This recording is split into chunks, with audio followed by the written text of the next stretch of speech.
పిల్లని ఎత్తుకొని పోతుంది కదా, సార్ నా పరిస్థితి ఇలా అయిపోయింది అని ఆ రోజు నేను ఇలా పొరపాటు జరిగింది, ఆ పొరపాటు జరిగిన దాని మీద నేను పాట పాడుతాండేది. ఇప్పుడు అయ్యో దేవుడా ఎందుకు ఇచ్చినావు వాడి జన్మ నాకు, బ్రహ్మదేవుడా ఎట్లా రాసినావు పాడురాత నాకు, ఈ పాడురాత నాకు.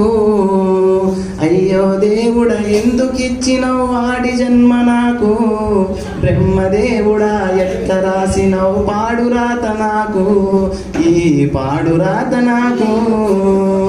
12 ఏళ్ళు నిండని నాకు పెళ్లి చూపులాయే, ఇష్టమున్నదా లేదా బిడ్డని నన్ను అడగబాయే, నాకు చాలా దుఃఖమాయే.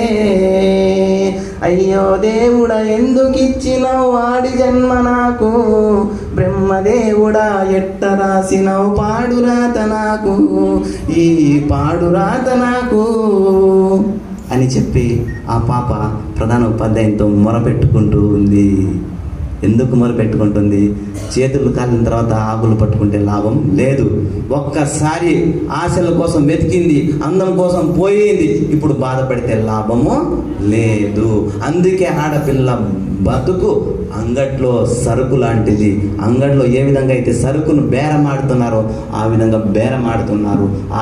ఆ బేరానికి మీరు బలి కాకూడదని, ఆశల కోసం వెతకూడదని, అందాల కోసం వెళ్ళకూడదని, సాధించాల్సిన వయసులో సొమ్మసిల్లి పోకూడదని ఆశిస్తూ నాకు ఈ అవకాశం కల్పించినటువంటి ప్రాంతీయ డైరెక్టర్ జానకుమార్ గారికి, ఏటీఎల్ గారు లక్ష్మీ సార్ గారికి, శివసారి గారికి, ఇంతవరకు శ్రోత ప్రాంతం ఇచ్చినటువంటి మీకు పేరు పేరున అంతర్జాతీయ బాలికా దినోత్సవ శుభాకాంక్షలు తెలియజేసుకుంటూ నా ఉపన్యాసాన్ని ముగిస్తున్నాను.